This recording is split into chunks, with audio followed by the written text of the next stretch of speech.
Antum percaya gigi Nabi copot?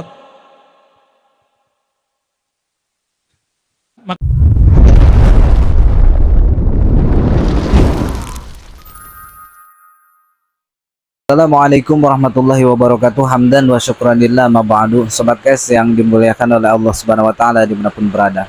Sobat guys, ini ada sebuah video ceramah ya daripada Buya Rozi Hasim ya sobat guys. Jadi di dalam ceramahnya beliau itu sobat guys ya tidak mempercayai tentang hadis sahih bahwa Rasulullah Shallallahu Alaihi Wasallam giginya patah ketika perang Uhud. Kita simak dulu videonya sahabat guys. Maka saya meragukan Pak, riwayat walaupun ada di kitab yang dianggap sahih, Nabi waktu perang Uhud giginya copot. Saya meragukan itu.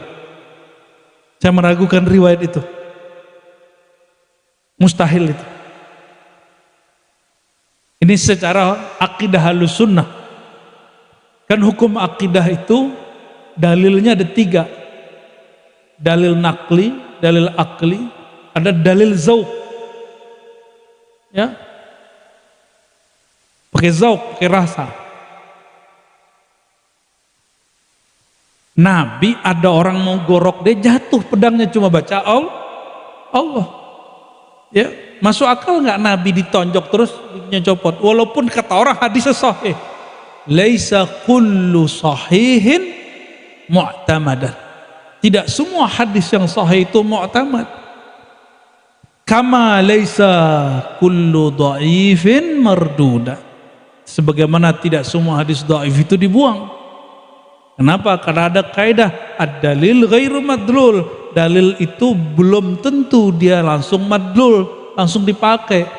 Siapa tahu ada karenah yang kemudian mengalihkan maknanya. Dan wallahi saya nggak percaya itu. Saya nggak percaya sama sekali Pak. Di perang Uhud itu dan beberapa perang di hadis Muslim ada sahabat itu kena tombak betisnya, belah 2 Pak betisnya. Coba bayangin belah 2 betis, gitu. Datang ke Nabi, Nabi hanya tiup Bismillah, selesai. Antum percaya gigi Nabi copot?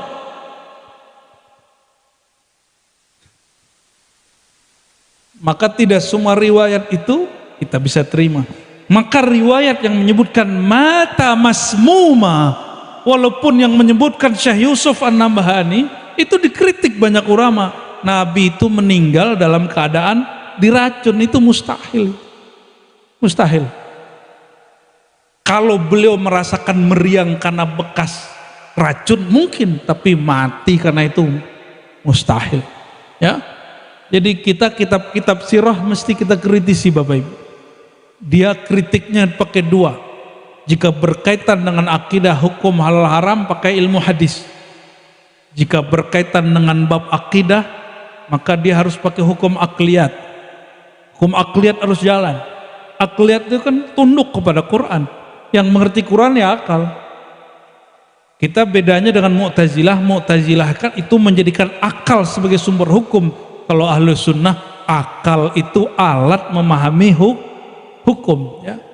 Jadi Buya Rozi ini sahabat guys, dia itu tidak mempercayai ya tentang bahwa Rasulullah Shallallahu Alaihi Wasallam itu giginya patah kena sabetan tombak ketika perang Uhud.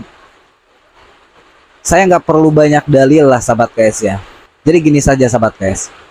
Kalau misalkan Buya Rozi itu tidak mempercayai kepada Rasulullah Shallallahu Alaihi Wasallam yang hadis sahih giginya patah, gigi Rasulullah patah ketika perang Uhud, berarti sahabat guys, Buya Rozi ini beliau itu tidak mempercayai bahwa Rasulullah itu mempunyai sifat a'rad basariyah. Sedangkan a'rad basariyah itu sifat kemanusiaan baginda Nabi. A'rad basariyah itu sifat seperti apa sih? Seperti contoh Nabi itu suka tidur, suka minum, suka makan, suka sedih, suka senang, sakit pula, ya, suka sakit. Itu sifat Rasulullah Shallallahu Alaihi Wasallam yang wenang di dalam diri Rasulullah. Bagaimana mungkin Rasulullah itu tidak mempunyai sifat a'rad basariyah? Kan sifat yang wajib ada di Rasulullah itu ada empat ya, ada empat. Sifat sidik, amanah, tabligh, fatonah. Sidik artinya beliau itu benar, wajib benar Rasul ya. Tidak mungkin Rasul itu kadzib, berbohong. Apa yang disampaikan oleh Rasulullah itu benar. Yang kedua, sifat Rasulullah Shallallahu Alaihi Wasallam itu adalah amanah, dapat dipercaya ya. Ketika dikasih amanah oleh orang lain, Rasulullah Shallallahu Alaihi Wasallam itu mustahil khianat, mustahil khianat. Rasulullah itu dapat dipercaya. Yang ketiga, tabligh.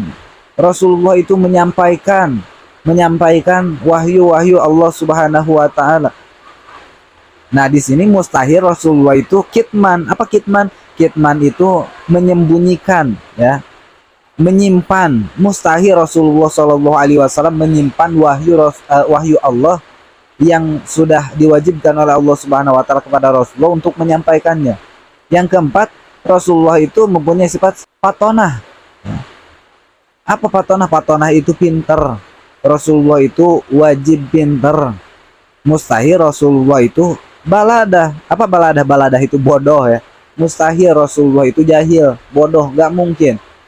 Adakah sifat Rasulullah, wajib sifat Rasulullah lebih dari empat itu? Sidik, amanah, tabligh, fatonah? Gak ada. Apakah ada sifat yang wajib di Rasulullah itu kebal?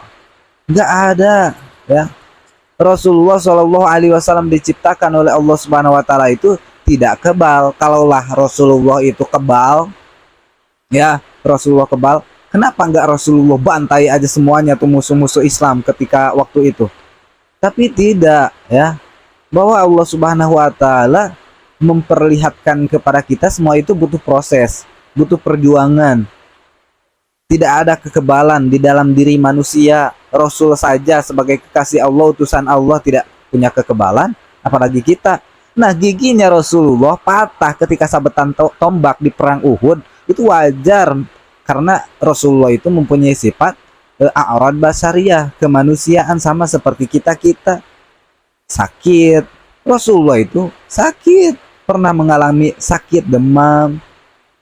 Tapi Rasulullah itu dalam sejarah selalu sehat walafiat. Kenapa? Karena memang menjaga Rasulullah itu dalam tata cara makannya gitu kan, pola makannya itu dijaga banget. Apalagi Rasulullah itu rajin puasa begitu ya, makanya tubuh Rasulullah itu sehat. Rasulullah ketika diracun, beliau itu tidak meninggal. Kenapa? Syariatnya apa? Memang hakikatnya Allah Subhanahu Wa Taala yang menyehatkan kepada Rasulullah. Rasulullah tidak meninggal saat diracun. Tapi ada syariat. Syariatnya apa? Rasulullah itu menjaga pola makan, ya, menjaga pola makan, sering puasa. Ini puasa itu membuat badan Rasulullah itu sehat dan juga hakikatnya dari Allah Subhanahu Wa Taala. Tapi kalau misalkan kekebalan, nggak ada di dalam diri Rasulullah Shallallahu Alaihi Wasallam kebal, nggak ada. Ketika Rasulullah Shallallahu Alaihi Wasallam dilempari batu, darahnya bercucuran, ya. Kalaulah darah itu tidak disusut ya, tidak diusap oleh Rasulullah, jatuh ke dalam ke bawah gitu, jatuh ke tanah, maka bumi akan menghimpit orang-orang yang menyakiti Rasulullah. Tapi Rasulullah mengusap darah itu supaya tidak jatuh ke dalam ke tanah. Rasulullah itu diciptakan oleh Allah Subhanahu Wa Taala itu bukan orang sebagai pendendam gitu, nggak ada. Kalaulah Rasulullah pendendam, itu yang melempari batu kepada Rasulullah, udah Rasulullah balas. Tapi tidak, karena Rasulullah itu diutus oleh Allah itu sebagai rahmah ya, penuh kasih sayang, uswatun hasanah, contoh yang baik. Ketika Rasul ditombak, giginya patah, Rasulullah tidak dendam ya. Kalaulah Rasulullah pendendam, udah dibantai itu ya. Kalaulah Rasulullah kebal gitu ya, kena tombak nggak patah, dibantai itu semua. Tapi kan tidak. Ini Buya Rozi ini, beliau itu kalaulah tidak mempercayai gigi Rasulullah patah, maka dia itu tidak mempercayai kepada sifat Rasulullah a'rad basyariyah ya, sifat yang wenang ada di dalam diri Rasulullah, sama seperti manusia biasa. Seperti manusia biasa, tapi bukan manusia biasa gitu loh. manusia biasanya itu ya sama mempunyai sifat sedih, senang, ngantuk ya. Tapi ngantuknya Rasulullah itu tidak menguap, wah seperti itu, enggak. Rasulullah itu dibuang dari sifat nguap. Sedih, senang, bahagia, ya bahagia dan senang sama aja. Terus apalagi tuh? Minum gitu kan, terus makan, terus apalagi BAB, buang air kecil, buang air besar gitu kan. Terus apalagi tuh? Sakit, sama seperti kita gitu loh. Cuman bedanya itu ada sifat yang wajib di Rasul 4, yang mustahilnya 4, dan yang wenangnya 1 itu doang ya Bu ya. Mohon maaf saya kritik antum, karena antum itu aneh gitu, tidak mempercayai kepada sifat a'rad basyariahnya bagi baginda Nabi besar Muhammad SAW. Mudah-mudahan video ini bermanfaat. Jika ada salah-salah kata saya mohon maaf yang sebesar-besarnya. Walaupun minkum subhanallah. Assalamualaikum warahmatullahi wabarakatuh.